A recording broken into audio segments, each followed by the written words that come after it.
লাভ দিয়ে পড়েছে আলী আকবরের সঙ্গে। কার সাথে যুদ্ধ হচ্ছে? নবীর প্রতিচ্ছবি। আরে নামাজ পড়ে তারা, আশহাদু আন্না মুহাম্মাদার রাসূলুল্লাহ সাল্লাল্লাহু আলাইহি ওয়াসাল্লাম বলে আযান দেয়, সেই নবীর প্রতিচ্ছবির সঙ্গে যুদ্ধ চলছে। একবার ভেবেছেন? এসেছে, প্রথম তলোয়ার চালাইনি, রুখে নিলেন। দ্বিতীয়বার তলোয়ার, তাও উনি রুখে নিলেন। তৃতীয়বার ইনি এক তলোয়ারের আঘাত করেছেন, আর এক তলোয়ারের আঘাতেই তার মাথা কেটে 20 ফুট তুলে গিয়ে পড়ে গেছে। সুবহানাল্লাহ। এক ভাই দেখতেছে, আরে এই ছেলের এইরকম শক্তি, একদম শেষ করে দিল, জাহান্নামে পাঠিয়ে দিল। কার ছেলে? ইমাম হোসাইনের সন্তান। কি আছে মোকাবিলা করতে পারে? যুবক আমার, সঙ্গে সঙ্গে আর এক ভাই লাফ দিয়ে পড়েছে, তাকেও জাহান্নামে পাঠিয়ে দিয়েছেন। বাপ পড়ে এসেছে, বাপকেও জাহান্নামে পাঠিয়ে দিয়েছেন। 3 জনকে জাহান্নামে পাঠিয়ে ইমাম হোসাইন মুখ ঘুরিয়ে তাবুর দিকে যাচ্ছে। আব্বা হোসাইন পাক মনে করছেন তাবুর ভিতর থেকে বেরিয়ে আসছেন, হয়তো শহীদ হয়ে যাচ্ছে, যাই আমার বেটার অন্তত লাশটাকে নিয়ে আসি, আমার নানুর প্রতিচ্ছবিকে নিয়ে আসি। এখন যেই বাজিয়েছেন দেখছেন বেটা ফিরে আসে। বাবা, ময়দান থেকে ফিরে যারা তারা মানে গাজী হয়, ইয়া তো শহীদ হয়। কারবালার মাটিতে এত সেনা, তুমি ফিরে আসছো, ব্যাপার কি? হয় শহীদ নইলে গাজী। কি এমন কাজ করেছো যে তুমি ফিরে আসছো? বাপ কেমন বলছে? আমাদের ঘরের বাপ না। সঙ্গে সঙ্গে বেটা উত্তর দিচ্ছেন, আব্বুজি আব্বুজি 3 জনাকে জাহান্নামে পাঠিয়ে দিয়েছি আব্বু। আমার বুকটা বড় শুকিয়ে এসেছে, ছাতিটা বড় শুকিয়ে এসেছে আব্বু। আপনার কদমে আমার আরজি, আমাকে একটু পানি পান করিয়ে দেন। যেমন করি আপনি আমাকে যদি একটু পানি পান করাতে পারেন, আল্লাহর কসম করে বলি, কারবালার মাটিতে 22,000 সেনা একটাকেও মায়ের কোলে ফিরিয়ে যেতে দেব না। আব্বু গো, একটাকেও ফিরে মায়ের কোলে যেতে দেব না। আপনি আমাকে একটু পানি পান করিয়ে দেন। হযরত ইমাম হোসেন পাক রাদিয়াল্লাহু তাআলা, এই যুবক আমার, একবার কি আপনি ভেবে দেখেছেন যে নবী আমার কাউসারের মালিক, যে নবী আমার কাউসারের মালিক, যে রাসূলুল্লাহ কাউসারের মালিক, যাদের ঘরে আল্লাহ কাউসার নাজিল করেছেন, হাসরের মাঠে যে নবী আমাদেরকে কাউসার পান করাবেন, তার নওয়াসার পুত্র কারবালার মাটিতে বলছেন, আব্বু একটু যদি পানি দিতে পারেন, আমি কারবালার মাটিতে এজিদি সেনা একটাকে মায়ের কোলে ফিরে যেতে দেব না। মেহেরবানি করে একটু পানি পান করিয়ে দেন। দেখেন আপনার আলী আকবরের বাজুতে কত বল আছে।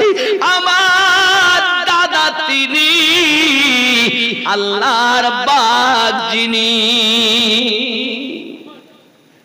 কে কে? হযরত আলী। আমার দাদু তিনি। আজ আমি দাদুর নাম লিখে যাব। যার উপাধি আল্লাহ দিয়েছেন, আল্লাহর টাইগার, আমি তার ভাই। আজ কারবালার মাটিকে রক্তে লাল করে দেব, একটু পানি দেন আব্বা। হযরত ইমাম হোসেন পাক চোখে পানি নাই গো যুবক, ঠিক কাঁদবে তো পানি বার হবে। মা জননীর ছাতির দুধ পর্যন্ত শুকিয়ে গিয়েছে এই ইসলামটা আমাদের মাঝে আনার জন্য। অত সহজে আমরা ইসলাম পেয়েছি? ইসলাম বাপের দেওয়া ধর্ম না। যুবক আমার, হযরত ইমাম হুসাইন পাক রাদিয়াল্লাহু তাআলা তাবুর ভিতরে ঢুকেছেন। দেখছেন 6 মাসের ছেলে আলী আসগার পাকে এড়িকে গোড়ালিকে মাটির সাথে এড়িয়ে দিয়ে এরকম করছে না, পিপাসায় তার জিহ্বাটা বার হয়ে এসেছে। মা জননীর ছাতিতে দুধ নাই, কাঁদলে চোখ দিয়ে পানি বার হয় না, রক্ত বার হয়। রক্ত রক্ত। এ মুসলমান কোথায় আছো তুমি? ইসলাম তুমি কি মনে করেছো? ধোঁকা দেওয়া ইসলাম। কত রক্তের বিনিময়ে আমাদের মাঝে এসেছে ইসলাম। ইসলামটাকে বুঝতে শিখুন, ইসলামটাকে জানতে শিখুন। কারুর তাকবীর দেওয়াতে তাকবীর দেওয়া যাবে না যদি সে হকে না থাকে। কার পিছনে লক্ষ মানুষ আছে সেদিকে দেওয়া যাবে না যদি সে ইয়াজিদের দালাল হয়। আর সে যদি হুসাইন পাকের গোলাম হয়, সেই একদম থাকলেও তার পিছনে আমাদের দাঁড়াতে হবে। কথা বোঝা যায়নি? আমি মুক্ত কণ্ঠে এলান করি, যুবক, ইসলাম আমার আল্লাহ দিয়েছেন, প্রচার রাসূল করেছেন। আর ইসলামের ধারো হাত আলে পাক ও খোলাফায়ে রাশিদিনকে নবী করে গিয়েছেন। জোরে বলুন, আপনি কি ভেবে? চলুন, ইমাম হযরত ইমাম হুসাইন পাক রাদিয়াল্লাহু তাআলা আলী আসগারের দিকে তাকাচ্ছেন, ছটফট করছেন। তিনি বিবিকে বলছেন, বিবি শহর, এই বিবি একটু পানি দাও। পানি তো নাই, ছাতির দুধ শুকিয়ে গেছে। এই বিবি যায়নাব, একটু পানি দাও। কোথাও পানি পাওয়া যায় না। এই যুবকেরা আমার, পানি কোথাও পাওয়া যায় না বাবা। এমন করে ফিরে এসেছেন। হযরত আলী একবার মনে করছেন বুঝি আব্বু পানি দেবেন। পানি যখন পান না, সঙ্গে সঙ্গে আলী আকবার বলেন, আব্বু পানি কি আমার জুটবে না? না বাবা, পানি নাই, তুমি ভালো করে জানো। 3 দিন ধরে তারা দরিয়ায় ফেরাতে পাহারা লাগিয়ে দিয়েছেন। ওই মুহূর্তে যদি ইমাম হুসাইন পাক নিজের বেটাকে বুঝাচ্ছেন, বাবা আমি নানুর মুখে শুনেছি যারা ধৈর্য ধরে ইসলামের জন্য নিজেকে কুরবান করতে পারবে তারা জান্নাতি হবে, হাসরের মাঠে শহীদ আদম বলে খ্যাতি লাভ করবে। বেটারে, আমি হোসেন চাই তুমি যদি শহীদ হও পিপাসিত হালাতে, আমিও ফকর করে নানুকে বলতে পারবো, নানু আমার বেটা আলী আকবার এই পানির জন্য জীবন শহীদ করেছে, হাউজে কাউসার আমাকে দেন। আয় আলী আকবার, যাও বাবা যাও। শুনে রাখো, ইমাম হুসাইনে পাক যদি ওই দিন বলতেন, আল্লাহ এই কারবালায় আমি হুসাইনের পায়ের নিচে থেকে জমজম বার করতে হবে, আমার আল্লাহ হুসাইন পাকের কদমের নিচে থেকে জমজম উদিত করে দিতেন। কিন্তু উনি চাননি। ইসলামটাকে বাঁচানোর জন্য নানুর কাছে 56 বছর আগে ওয়াদা করেছেন, ঘর বাড়িকে লুটিয়ে দিবেন, রূহের জগতে আল্লাহর কাছে ওয়াদা করেছেন। যতই কষ্ট হোক হোসেন সবর, এবার পরীক্ষা দিচ্ছেন। এই যুবকেরা আমার, হযরত ইমাম হোসেন বলছেন, বাবা আলী আকবার আয় বাবা, একটু বুকে আয়, কাছে আয় বাবা, কাছে আয়, আমার বুকে লেগে যা। আর আমি গাল, তুই হা কর, তোর গালের ভিতরে আমি হোসেন আমার জিহ্বাটা ভরে দেই, আমার এই জিহ্বাটা চুষে দেখ তোর পিপাসা একটু মেটে কিনাও। ইসলাম কার নাম? ইমাম হুসাইন পাক রাদিয়াল্লাহু তাআলা আনহু নিজের জিহ্বাখানাকে আপনার হযরত ইমাম আলী আকবরের গালের ভিতরে ভরে দিয়েছেন। আলী আকবর আব্বা জানের জিহ্বা চুষতেছেন, কিভাবে রস পাবে? কারণ ছাতি শুকনো, জিহ্বাখানা শুকনো, এই শুকনো জিহ্বা চুষে চুষে একটুখানি আপনার কিনা ফিরে গেলেন। আব্বা বিদায় দেন, উনি বিদায় দিলেন, কারবালার মাটিতে আবার যুদ্ধ করতে লেগেছে। এক এক করে 83 জনকে জাহান্নামে পাঠিয়ে নিজে আপনার শহীদ হয়ে যাচ্ছেন, ঘোড়া থেকে পড়ে যাচ্ছেন। আওয়াজ দিয়েছেন, আব্বুজি তোমার আলী আকবার ঘোড়া থেকে পড়ে যায়। এ বাবা সোনা মানিকের হযরত ইমাম আলী আকবার ওই কারবালার মাটিতে ঘোড়া থেকে পড়ার সাথে সাথে দুশমনেরা মুন্ডুখানা কেটে নিয়ে চলে গেল। ইমাম পাক যখন কারবালায় এসেছেন, সঙ্গে সঙ্গে মুন্ডুবিহীন মাথা দেখে আল্লাহর কাছে কারেন, মাবুদ আল্লাহ আমার এত বড় দুশমনি করে তারা আমার নানুর প্রতি ছবিটা পর্যন্ত তারা রাখলো না। আল্লাহ, তারা এত নিষ্ঠুর, আমার নানুর প্রতিচ্ছবিটাও রাখলো না। মুন্ডবিহীন দেহ ইমাম হোসেনে পাক নিয়ে আসতেন। এমন সময়তে যায়নাব বেরিয়েছেন, ভাই এই 6 মাসের শিশু আলী আসগার পানির জন্য ছটফট করে, একটু পানি একে পান করিয়ে আনুন। যাক, অনেক ঘটনা। কারবালায় পানি আনতে গেলেন যখন বাচ্চাকে নিয়ে, এখানে অনেক কথা বলেছেন উনি ইমাম। আচ্ছা বাবা, একটু কাছে কাছে আসুন, কথা বুঝেছেন? জায়গা হচ্ছে না, একটু কাছে আসুন। আর মোহাব্বতে জিকির লা ইলাহা,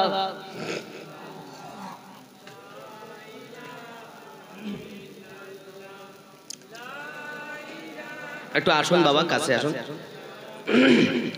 মুহাম্মাদুর রাসূলুল্লাহ হাসবি রাব্বি জাল্লাল্লাহ মা ফি কলবি গায়রুল্লাহ নূর মুহাম্মদ সাল্লাল্লাহু লা ইলাহা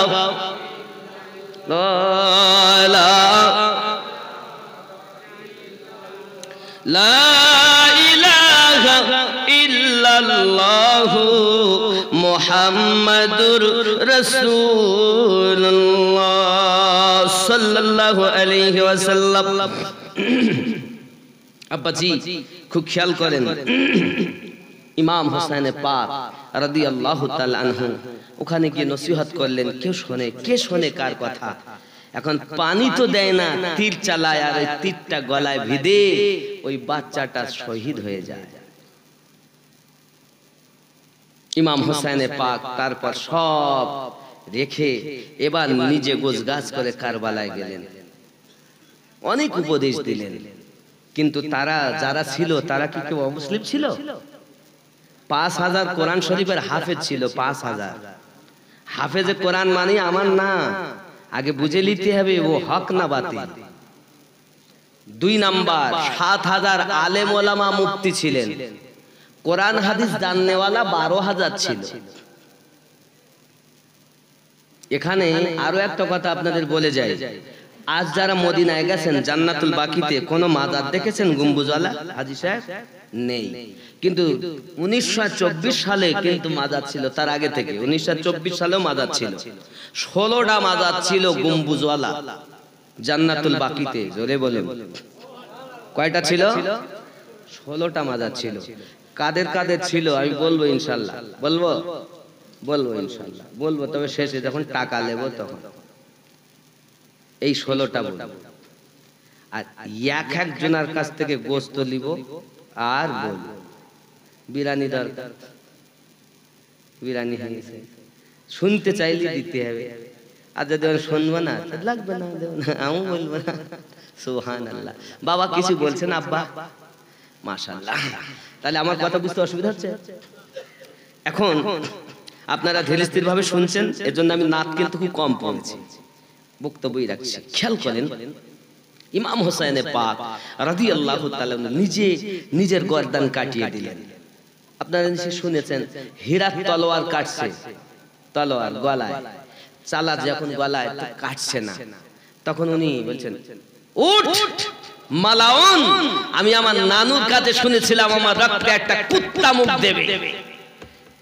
তা কুত্তার যেমন লম্বা দাঁত, সীমা তোর লম্বা দাঁত দেখছি, উঠ, এখান থেকে তুই আমার গলা কাটতে পারবি না, কারণ তুই যেখানে ছুরি চালাচ্ছিস এখান থেকে 56 বছর আগে আমার নানু ওইখানে বারবার চুমা দিয়েছে। আজকে তুই ছুরি চালাচ্ছিস। আমার আম্মু জিজ্ঞাসা করেছিলেন, আয় আমার আব্বা জান, সন্তানাদি নাতিপুতির তো গলাতে চুমা খায় না কেউ, গালে খায়, ঠোঁটে খায়, কপালে খায়, আর আপনি আমার হোসাইনের গলাতে কেন চুমু দিয়েছেন? আমার দয়াল রাসূল বলেছিলেন, ফাতিমা, আমার এই নানু ভাই যখন ইসলামের জন্য নিজের গর্দান কাটিয়ে দিবে, দুশমনেরা এসে গলাতে ছুরি চালাবে, তো যেখানে চুমা খালেন আমার নবী, সীমার মালাউন ওইখানেই চুরি চালিয়েছিল, এ কথা আমার নবী আগে থেকেই জানেন। ঘটেনি এখনো, 56 বছর পরে ঘটনা ঘটবে, আর আমার দয়াল নবী আগে থেকে চুমা খেয়ে তার দলিল দিচ্ছে। সেই নবীকে বলছে, আর নবী কিচ্ছু জানে না। নবী উম্মি ছিল, মূর্খ ছিল। কি বুঝলে? সেই নবীকে বলছে নবী মূর্খ, নবী আমাদের মতো মানুষ। একটি কথা আপনাদেরকে বলি আব্বা, আল্লাহ পাক কোরআন শরীফে বলেন, উতিতুল ইলমু ইল্লা কলিলা, আমি জ্ঞানকে সীমিত এবং 100 ভাগ করেছি। 100 ভাগের মধ্যে 1 ভাগ জ্ঞান, খুব সামান্য পরিমাণ। 1 ভাগ জ্ঞান আল্লাহ तमाम দুনিয়ার মানুষকে দিয়েছেন। কয় ভাগ দিয়েছেন? তাহলে 750 কোটি মানুষ, তাহলে আমরা ভাগে কতটুকানি পাবো? তাই সামান্য পরিমাণ জ্ঞানে রকেট তৈরি করেছে, প্লেন তৈরি করেছে, কম্পিউটার তৈরি করেছে, না করেনি? বলেন। এই সামান্য জ্ঞানে যদি এইরকম হয়, তাহলে রসুলে পাকের জ্ঞান তো আল্লাহ 99 ভাগ জ্ঞান নবীর কাছে ঢেলে দিয়েছে। এখন আপনি বলুন, কারু হলো 10 পাওয়ারের ল্যাম্প, আর কারু হলো 1 লক্ষ পাওয়ারের ল্যাম্প। এখন এই 10 পাওয়ারের ল্যাম্প 1 লক্ষ পাওয়ারের কাছে এসে কিছু পাওয়া যাবে? পাওয়া যাবে না। আর ওর ব্রেনে যখন আলো যখন পানি দিতে, তখন আলো নাই, ছিল না ওখানে আলো। 10 পাওয়ারের আলোটা ওখানে আছে, কিন্তু আসলে ওর জ্যোতিতে দেখা যায়। এ সামান্য জ্যোতি ওখানে গিয়ে হারিয়ে গিয়েছে, তার কি বলবে?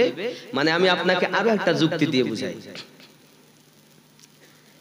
একটা এই বোতলে কতটা পানি আছে, এই পানি 500 লিটার বা 600 লিটার, এটা 500 মিল। এখন 1 লিটার মিল ওয়ালা বলতে পারবে যে এর মধ্যে কতটা, নাকি? কিন্তু এ বলতে পারবে না ওই 1 লিটার মিলে কতটা আছে, এ বলতে পারবে না, কারণ এর ভিতর তার আগেই ভর্তি। ঠিক তদ্রূপ একটা জগে কতটা পানি আছে একটা কলসি বলতে পারে, কলসি কতটা পানি আছে একটা পুকুর বলতে পারে, একটা পুকুরে কতটা পানি আছে নহর বলতে পারে, নহরে কতটা পানি আছে নদী বলতে পারে, নদীতে কতটা পানি আছে সাগর বলতে পারে, সাগর কতটা পানি আছে মহাসাগর বলতে পারে। এখন কেউ 2 বছর 3 বছর 6 মাস ইউটিউব চালিয়ে 6 মাসে মুক্তি হয়েছে, হওয়ার পর এখন এরা কেউ হয়েছে কাপ, কেউ হয়েছে গ্লাস, কেউ হয়েছে লোটা, হওয়ার পর ওরা সাগরে গেছে। পানি মেপি ওর লোটায় যতটা ততটা এইটা যদি জানো, সাগরে এই পরিমাণ পানি, মানে নবী আমাদের মতো। কেউ হয়েছে কাপ, মেপে বলছে এইটুকু, নবী আমাদের মতো। বুঝতে পারেন না কথা? আসলে কি সাগরে ওইটুকু পানি? জ্ঞানীরা বুঝতে পেরে যে সাগর তো আসলে ওর ভিতর এতটুকু। 1 বছর 5 বছর 10 বছর 15 বছর 20 বছর লেখাপড়া করে কেউ হাফেজ, কারি, মাওলানা, মুফতি, মুহাদ্দিস হয়েছে, হওয়ার পরে ও কাপ, গ্লাস, কলসি, জগ হয়েছে, পানি মেপি বলছে এতটুকু। এটা বললে তো সমাজের লোক বুঝে নেবে যে আমার ভিতর এতটুকু, ওর থেকে এটা বলে সাগরে আর পানি নাই। কথা বুঝতে? সাগরে আর পানি, তখন বলছে না হুজুর, হ্যাঁ এত বড় হুজুর ভুল বলতেছে, ঠিকই বলতেছে। রাসূল করিম সাল্লাল্লাহু আলাইহি ওয়াসাল্লাম এসেছেন মানুষ রূপে, কিন্তু নবীকে আমাদের মতো মানুষ বলা কুফরি। যদি কেউ নবীকে নিজের মতো মানুষ বলে তার ঈমান থাকবে না। নবী মানুষ, কিন্তু দুনিয়ার কোন মানুষের সঙ্গে নবীর তুলনা হবে না। হবে? যদি বলেন হ্যাঁ তুলনা হবে, তাহলে আমি আপনাকে বলবো বাবা, নবী আমার ন্যাংটা হয়ে জন্ম নেননি, নাকি ন্যাংটা হয়ে নিয়েছেন? আমরা যখন উলঙ্গ হয়ে জন্ম নেই, পৃথিবীর যত এসেছেন নবী ওলি সবাই ন্যাংটা হয়ে জন্ম নিয়েছে। আমাদের নবী আপনার কিনার নাভি থেকে নিয়ে গিটের ওচো পর্যন্ত ঢাকা অবস্থাতে জন্ম নিয়েছেন। এই যুবকেরা আমার আপনার নবী সাল্লাল্লাহু আলাইহি ওয়াসাল্লাম তার হাত মোবারক আমাদের হাত সারাদিন যদি আমরা এমন করে অঙ্গুলি করি কারোর দিকেও লেগে যাবে। আঙুল নামিয়ে কথা বলবে না? বলবে আঙুল নামিয়ে কথা বলো, বলবে কি না? রেগে যাবে। কিন্তু আমাদের নবী যদি একবার অঙ্গুলি মোবারকা ইশারা করেন, আকাশের চাঁদ দ্বিখণ্ডিত হয়ে যায়। যুবকেরা তুমি মনে করো নবী আমাদের মতো মানুষ। হে যুবকেরা আমার, আপনি মনে করছেন আমার হাত রাসূলে পাকের হাত। চলুন 1400 সাহাবী পানির পিপাসাতে কাতর হয়ে আছেন। আমার দয়াল নবী মুস্তাফা সাল্লাল্লাহু আলাইহি ওয়াসাল্লাম বললেন একটু পানি নিয়ে এসো। অল্প একটু পানি আনা হলো। আমার দয়াল নবীজি ওই পানির ভিতরে হাত মোবারকা ভরে দিলেন। 1400 সাহাবী, অল্প পানি কার কি হবে? নবী আমার যখন হাত ভরে দিয়েছেন, 5টি আঙ্গুল দিয়ে ফোয়ারার মতো পানি বার হতে লেগেছে। জোরে বলো। যুবকেরা আমার, মুসা নবী পাথরে আঘাত করেছেন, পানি বার হয়েছে। পাথর দিয়ে পানি বার করা কালিমুল্লাহর কর্ম, আর আঙ্গুল দিয়ে পানি বার করা হাবিবুল্লাহর কর্ম।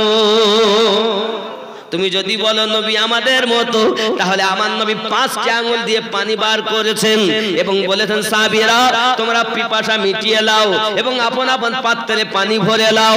আল্লাহর হাবিবের পানি, হাত মোবারকার পানি পাত্রতে ভরে নেওয়া হলো, পিপাসা মিটিয়ে নেওয়া হলো। যেমন পানি তেমন থেকে গেল। এই হলো আমার নবী পাকের শান।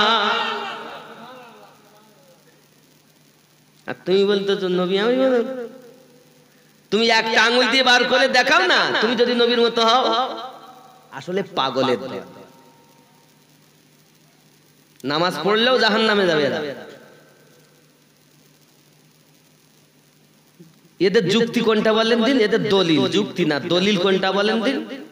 এদের একটাই দলিল, সেটা হলো কুল ইন্নামা আনা বাশারুম মিসলুকুম ইউহা ইলাইয়া। এই হলো এদের দলিল। আল্লাহ বলেছেন নবী আপনি বলে দিন আমি তোমাদের মতো একজন মানুষ। এই আয়াতই প্রমাণ করছে নবী আমাদের মতো না। আর ও বেটা বলছে নবী আমাদের মতো। যদি বলেন কেন, কুল বলে দিন ইন্নামা আনা নিশ্চয় আমি বাশারুন একজন বাশার মিসলুকুম তোমাদের উপমায় তুলনায়। এখন আমি আমিনুদ্দিন এই মালিয়াপুরে বলছে আমিও আপনাদের মতো মানুষ। আমি মানুষ তো নাকি না আমি গরু? কথা কর না কেন? আমি গরু না মানুষ? আমি মানুষের মাঝে বাস করছি, গরুর মাঝে বাস করিনি। মানুষ যেহেতু মানুষের মাঝে। আমি যদি বলি আমি আপনাদের মতো মানুষ, আমি ভুল বললাম না ঠিক বললাম? কথা বলেন না কেন? কিন্তু আপনাদের এই মালিয়াপুরের একটা শ্রোতা কেউ কি আমার মতো হবেন? দেখতে মানুষ কিন্তু হাকিকাতে আলাদা। আলাদা কিনা বলে? ঠিক নবীও তাই। যেমন আপনাকে বলি এই কারেন্ট তার আছে না, এই তারে কারেন্ট চলছে কি চলছে না? চলছে না। এখন ওতে কারেন্ট আছে, ওই তারে হাত দেওয়া যাবে? হ্যাঁ দেওয়া যাবে, দিলে অসুবিধা নেই। কেন? প্লাস্টিকের কভার আছে। কিন্তু কভার যদি লিক থাকে সেখানে আপনি দিলে পরে আপনাকে কিন্তু ঝাটকা দেবে। দেবে কি দেবে না? আর যে জায়গাতে মোটে প্লাস্টিক নেই সেখানে তো হাত দিলে তো আপনার কাজ ফয়সালা হয়ে যাবে, নাকি বলেন? নাকি? আমার নবী কারেন্টের নবী, বাশারিয়াত এটা প্লাস্টিকের কভার। আল্লাহ দুনিয়ায় 63 বছর দিয়ে পাঠিয়েছিলেন। এই প্লাস্টিকের কভার দেখে ধোঁকা খেও না।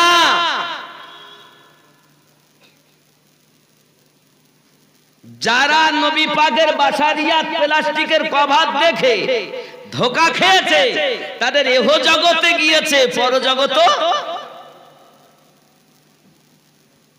আরে নবী কে জানেন? আদম থেকে ঈসা নবী কারোর উপরে আল্লাহ দরুদ পড়েন না। আমাদের নবী এমন যে নবীর প্রতি আল্লাহ দরুদ পড়তেছেন, কিয়ামত অবধি পড়তেই থাকবেন। একদিন আল্লাহ বলা বন্ধ হবে, আল্লাহ বলা বন্ধ হবে, কিন্তু আমাদের নবীর দরুদ বন্ধ কে পড়বে? আরে আসমান থাকলে তো আল্লাহ আল্লাহ করবে, জমিন থাকলে তো আল্লাহ আল্লাহ করবে, গাছপালা পাহাড় পর্বত থাকলে তো আল্লাহ আল্লাহ করবে, কিছুই তো থাকবেন না। কিয়ামতে সব শেষ, আল্লাহ থাকবেন, জিবরাইল, মিকাইল, ইসরাফিল, ইসরাইল কেউ নাই, কোটি কোটি ফেরেশতা কেউই নাই, শুধু আল্লাহ আল্লাহ, আল্লাহই রয়েছেন। আল্লাহ যখন থাকবেন, তা আল্লাহ কি নামাজ পড়েন? আল্লাহ নিজের নাম নিজে গাইবেন? আল্লাহ আমাদের নবীর দরুদ পড়তে থাকবেন। একদিন আল্লাহ বলা বন্ধ হবে, কিন্তু আমাদের নবীর দরুদ, সেই জন্য আমরা নবী নবী করি। এজন্য আমি গজলেও বলি, আল্লাহর নবী ছাড়া খোদা পাবি না রে দিওয়ানা।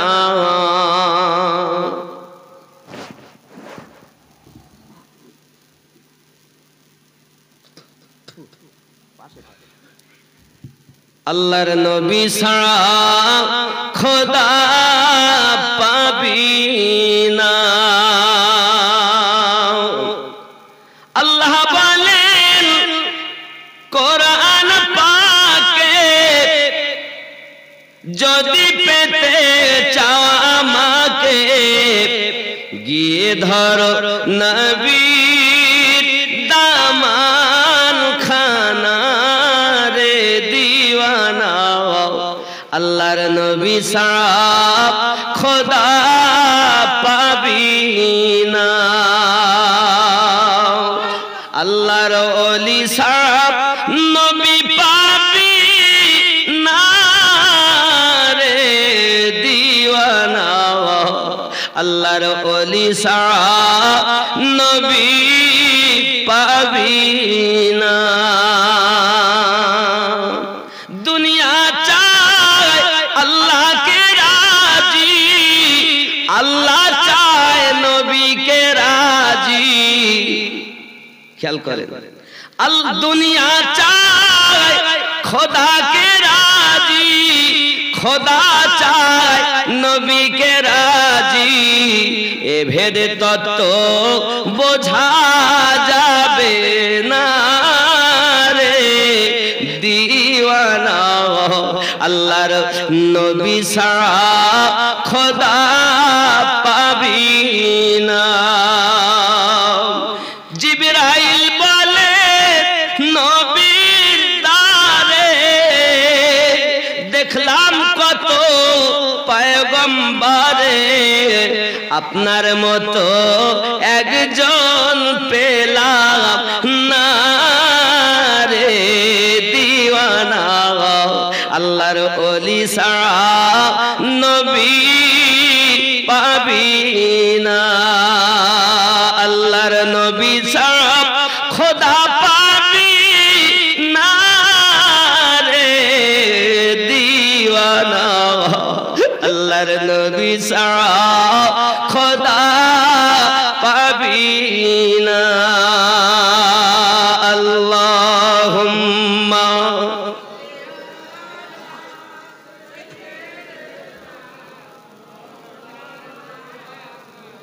وعلى آل سيدنا বন্ধুরে বাবারে, আগিয়ে চলুন। কেউ যদি আমার নবীকে নিজেদের মতো বলতে চায়, আমি বলবো বাবা তোমার ব্রেনে ওই পোকা লেগেছে, তুমি একটুখানি খেয়াল করো, আমাদের নবী কখনো আমাদের মতো নয়। নবী বাশারিয়াত রূপে এসেছেন। আল্লাহ পাক আমাদের নবীকে তিনটি রূপ দান করেছেন। এক নাম্বার রূপ হলো বাশারিয়াত, মানুষের রূপ। দুই নাম্বার রূপ হলো মালাকিয়াত, ফেরেশতাদের রূপ। যে রূপে নবী আমার 1 2 3 4 5 6 7 আসমান ভ্রমণ করেছে, সিদরাতুল মুনতাহাতে গিয়েছে।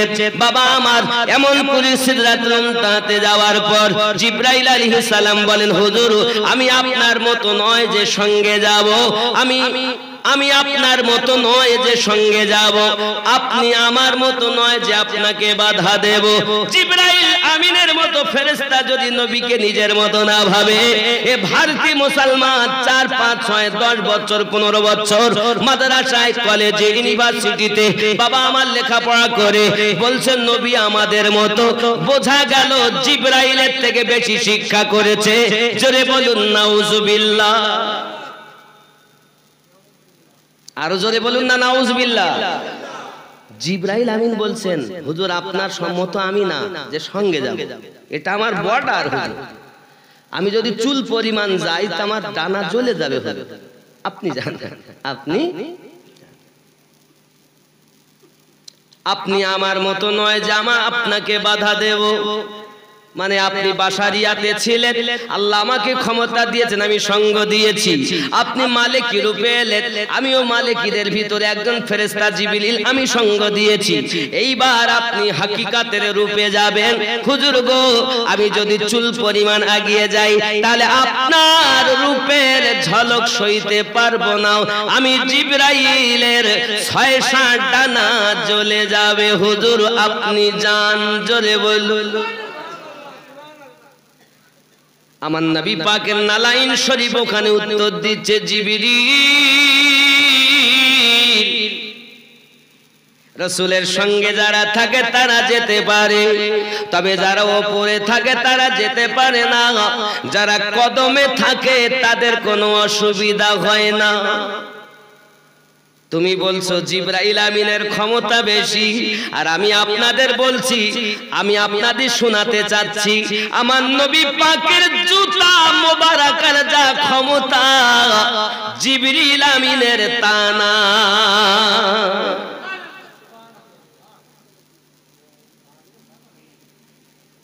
তাহলে জিবরিল জ্বলতো না, আমার নবীর জুতা মোবারক জ্বলেনি, জিবরিল জ্বলে যাবে, রাসূলে পাকের নালাইন পাক জ্বলে না, ঠিক কি না? তুমি তো জিবরাইল নিয়ে পড়ে রয়েছো। আমরা সুন্নি মুসলমান বলি আমার নবী পাকের জুতা মোবারকের যা পাওয়ার জিবরাইল আমিনের তাহা নাই। আরে আমাদের যিনি নবী তিনি মুহাম্মাদুর রাসূলুল্লাহ সাল্লাল্লাহু আলাইহি ওয়াসাল্লাম, তাহলে জিবরাইলের যিনি নবী তিনি আমাদের নবী, যিনি জিবরাইল আমিনের নবী, যে জিবরাইলের নবী আমাদের নবী, তিনি আবার কেমন করে নবী সমতুল্য হল? কথা বলেন। কিন্তু এক শ্রেণীর লোক বুঝাচ্ছে মৌলবীরা, আমরাই আপনাদের মতো শ্রোতাদের বুঝাচ্ছে, জানো জিবরিল আনতেন তাই নবী জানতেন, তাছাড়া নবী জানতেন না। বলতো না, বলে না? আরে পাগলও জানে ওহি দুই রকম, এক ওহিয়ে মাতলু আর এক হলো ওহিয়ে গায়ের মাতলু। একটি হলো ডাইরেক্ট আর একটি হলো ইনডাইরেক্ট। যদি আপনি বুঝতে না পারেন আপনাকে সহজে বুঝাই। আপনি কোরআন শরীফ খুলবেন, খোলার পরে আপনি সূরা ফাতিহার পরপরই দেখবেন সূরা আল বাকারা শুরু করবেন। এই সূরা আল বাকারা শুরু করার আগে বিসমিল্লাহির রহমানির রহিমের পরে কি আছে? আলিফ লাম মিম আছে না নাই? এখন আলিফ একটি আয়াত, মিম একটি আয়াত, লাম একটি আয়াত। জিবরাইল আমিন যখন বলছেন আলিফ, আমার নবী পাক বলছেন ফাহিমতা। লাম নবী বলছেন ফাহিমতা, মিম ফাহিমতা। কিন্তু যখন আপনার পড়ছেন যালিকাল কিতাবু লা রাইবা ফীহি হুদাল লিল মুত্তাকিন, নবী চুপ। জিবরাইল আমিন বলছেন হুজুর আগে যখন বললাম তখন আপনি বললেন আমি বুঝে গিয়েছি, আর এবার কেন আপনি বলছেন না? নবী আমার বলছেন জিবরাইল আপনি যালিকাল কিতাবু লা থেকে যখন পড়তেছেন ওটা আপনিও জানেন আমিও জানি, কিন্তু আলিফ মানে কি আমি নবী জানি কিন্তু আপনি জানেন না। দুনিয়ার কোন মোল্লা জানে না। তুমি আমার নবীকে মাপতে গেছো, যুবক তুমি ফিনিশ হয়ে যাবে। আমার নবী লক্ষ লক্ষ কোটি কোটি পাওয়ারওয়ালা আল্লাহর হাবিব, আর তুমি কোথায় এক পাওয়ারওয়ালা আলো জ্বালাতে পারোনি। তুমি কেমন করে আমার নবীর সমতুল্য হবে? যে জিবরাইল বিনা সালামে নবীর দরবারে প্রবেশ করেন না, দরজায় গিয়ে আসামির মতো দাঁড়িয়ে থাকেন, একবার অর্ডার দিলে তাই ভিতরে ঢুকবেন। ওই জিবরাইলের কে তোমার চোখে পড়ে গেল, আর আমার নবী পাকের জুতা মোবারক তোমার চোখে পড়লো না? এরাই তো ওয়াহাবির দল, এরাই তো নবীর দুশমন। যুবকরা আমার ভুল বুঝবেন না বাবা, ইসলাম অত সহজ নয়। তাহলে বোঝা গেল আমার নবী পাকের জ্ঞান আল্লাহ যত দিয়েছেন আর কাউকে দেননি। আমার নবী জানাতে চাচ্ছেন জিবরাইল আল্লাহ পাক আল্লাহ তাআলা পৃথিবীর জমিনে আমাকে শিক্ষক করে পাঠিয়েছেন। আমি পৃথিবীকে শিক্ষা দিতে এসেছি, ছাত্র হয়ে আসি নাই। আয় আমার জিবরাইল আল্লাহ পাক আল্লাহ তাআলা আমাকে ওস্তাদ বানিয়েছেন, আমি কিন্তু ছাত্র নয়। এজন্য জিবরিল আমিন শিখাচ্ছেন। কেউ বলছে জিবরাইল হলো আমার নবীর ওস্তাদ, জিবরাইল আনতেন তাই নবী জানতেন। আমি বলি বোকারে, জিবরাইল আনার পরও জিবরাইল জানেন না, আমাদের নবী জানে। কথা বোঝা গেল না? চলুন একটু এগিয়ে যাই। কারবালার মাটি থেকে ইমামে হোসেন পাক রাদিয়াল্লাহু তাআলা শহীদ হয়ে গেলেন। রাসূল পাকের বংশ আসবে, মনে আছে? শহীদ হয়ে গেলেন। এ বাবাজি আমার, শহীদ হয়ে যাওয়ার পরে ইমাম হোসেন পাকের বংশ তো শেষ হবে। একটি মাত্র যুবক আছে, নাম তার জাইনুল আবেদিন। কি নাম? ইসলামটা কিভাবে আমাদের মাঝে আসছে দেখেন। এর আগে কিন্তু ওইখান থেকে বলে ইসলাম এবার ফিনিশ, আর কেউ নাই। হক আর বাতিল ফয়সালা হয়ে গেছে কারবালার মাটিতে। এজিদি যারা ছিল তারা সব বাতিল, আর হোসাইনি যারা ছিল তারা সব হক। এদিকে হাসানে মুসান্না, ইমাম হাসান পাকের ছেলে হাসানে মুসান্না থেকে একটি দল এসেছে এদিক থেকে, আব্বা আমার। আর এই দিকে শুধুমাত্র হযরতে জয়নুল আবেদিন। ওদিকে হাসান পাকের পুত্র হাসানে মুসান্না ছিল ওদিকে, আর এই দিকে জয়নুল আবেদিন। জোরে বলুন সুবহানাল্লাহ। এই দুটো দিক চলছে, এই দুটো দিক থেকে কিন্তু ইসলাম আসতেছে। এবার কিভাবে আসছে দেখেন। ইমাম হোসেন পাক রাদিয়াল্লাহু তাআলার বেটা জয়নুল আবেদিন তাকে শেষ করবে বলে তারা লেগেছে। কারা? এজিদের দল। এজিদের দল বলে আমরা রাখবো না, মা বাপ মেরে ফেলবো। এই মারার যুক্তিতে তারা সেনা সৈন্যরা তাবুতে যাই আগুন জ্বালিয়ে দিল, আগুন ধরিয়ে দিল। যদি জয়নুল আবেদিন শেষ হয়ে যায় তাহলে আর নাম নিশানা থাকবে না, আমরাই রাজত্ব করব। রাখে আল্লাহ মারে কে। তারা যখন তাবুতে আগুন ধরিয়ে দিল, এমন সময়তে বাবা দাও দাও করে জ্বলতেছে। হযরতে যায়েনব সালামুল্লাহি আলাইহা, আলী পাকের কন্যা, খাতুনে জান্নাতের কন্যা, এক লাফ দিয়ে তাবুর ভিতরে ঢুকেছেন। ঢোকার পর হযরতে জয়নুল আবেদিনকে এই বাহুতে করে নিয়ে এক ঝাঁপ দিয়ে বাইরে বার হয়ে এসেছেন। ই আমার সোনা মানিকেরা, ওই জয়নুল আবেদিনকে যদি আজ যায়েনব না নিয়ে আসতেন বাইরে, তাহলে না আমরা আব্দুল কাদের জিলানী হুজুর পেতাম, না খাজা গরিব নওয়াজ পেতাম, না মুজাদ্দিদ আল ফেসানি পেতাম, না বাহাউদ্দিন নকশবন্দি পেতাম, না খাজা শাহাবুদ্দিন সরবর্দীকে পেতাম। হে বাবা, না আমরা দাদা হুজুর পেতাম, না সরকারে আলা হযরত পেতাম, না হযরত আলিমউদ্দিন নকশবন্দি পেতাম। পৃথিবীর কোন ওলি আল্লাহ পেতাম না। এই ওলি আল্লাহ পেয়েছি যায়েনবের সাদকা। এটা ইসলামের গোড়া, জেনে নাও। জয়নুল আবেদিন, এই জয়নুল আবেদিনের বেটা হযরত ইমাম বাকার রাদিয়াল্লাহু তাআলা আনহু, ইমাম বাকারের বেটা ইমাম জাফর সাদিক রাদিয়াল্লাহু তাআলা আনহু, জোরে বলুন। খুব খেয়াল করবেন, আপনি যদি আজমিরে যান, তা আজমিরে গিয়ে আপনি এই নামগুলো দেখতে পাবেন, খোদাই করে লেখা আছে।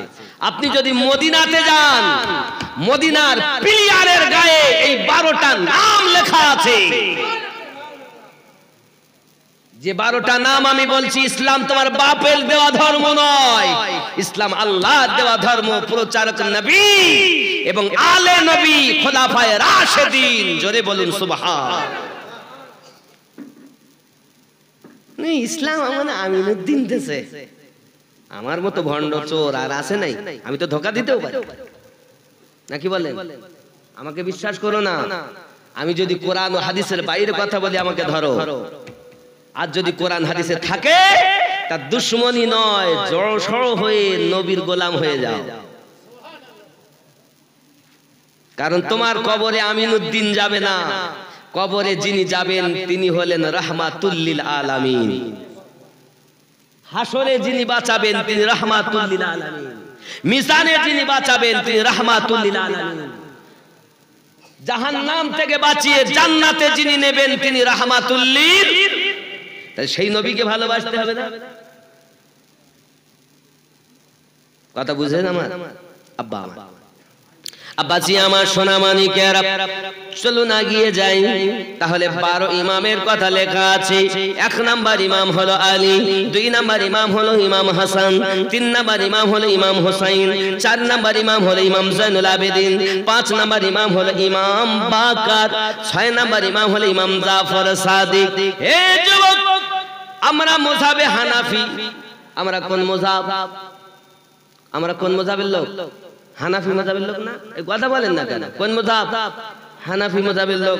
তাহলে আমাদের ইমামের নাম নোমান ইবনে সাবিত, উপাধি ইমামে আযম, তাই কি না? কথা বলেন, তাই কি না? উনি আমাদের ইমাম, ওনার মাসলা আমরা মানি। ইমাম আজমকে জিজ্ঞাসা করা হলো, হুজুর আপনার বয়স কত? তো উনি বলছে আমার বয়স 2 বছর। এখন লোক, আপনারা বলুন, এতটা লোক আছেন, আমাকে যদি জিজ্ঞাসা করেন আমার বয়স বলো, 2 বছর হয়েছে, এখন মনে হচ্ছে 2 বছর বয়স আমার? 2 বছর না। আপনারা দেখে না জানলেও অন্তত বুঝতে পারবেন যে বয়স 40-এর উপরে, নাকি? নাকি বল, 40-এর উপরে ভাববেন আপনারা। সাধারণ একটা ব্রেন তো আছে। তো ইমামে আজমের 68 বছর বয়স। ওই সময় মানুষে জিজ্ঞাসা করছে, হুজুর আপনার বয়স কত? তা বলছে আমার বয়স 2 বছর। লোক বলতেছি এত বড় ইমাম তো মিথ্যাবাদী, এত বড় ইমাম মিথ্যা কথা বলে। জগতের শ্রেষ্ঠ ইমাম নাকি আপনি? তা আপনি মিথ্যা বলেন। ইমাম আজম বলছেন, বাবা না, আমার বয়স 2 বছর। হুজুর একটু আমরা ভুল বুঝতেছি না আপনি ভুল বলতেছেন, ব্রেনে ঢুকতেছে না, একটু ক্লিয়ার করে বলেন হুজুর। ইমাম আজম বলছেন, বাবা 2 বছর আমি ইমাম জাফর সাদিক রাদিয়াল্লাহু তাআলা আনহুর গোলামি করেছি। ইতিপূর্বে 66 বছর আমার বেকার চলে গেছে। আর ইমাম বাকারের ছেলে ইমাম জাফর সাদিকের 2 বছর গোলামি করে এই 2 বছর আমার জীবনের সঠিক জীবন, জোরে বলে। তাই বলেছি 2 বছর। তাহলে এত বড় একজন ইমাম যখন